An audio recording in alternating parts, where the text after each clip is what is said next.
नमस्ते अस्तु भगवन् विश्वेश्वराय महादेवाय त्र्यम्बकाय त्रिपुरान्तकाय त्रिकाग्निकालाय कालाग्निरुद्राय नीलकण्ठाय मृत्युञ्जयाय सर्वेश्वराय सदाशिवाय श्रीमन्महादेवाय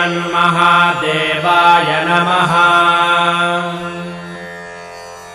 नमो हिरण्यबाहवे सेनान्ये दिशां च पतये नमो नमो वृक्षेभ्यो हरिकेशेभ्यः पशूनां पतये नमो नमः सस्पिञ्जराय द्विषीमते पथीनां पतये नमो नमो बभ्रुषाय विव्याधिनेन्नानां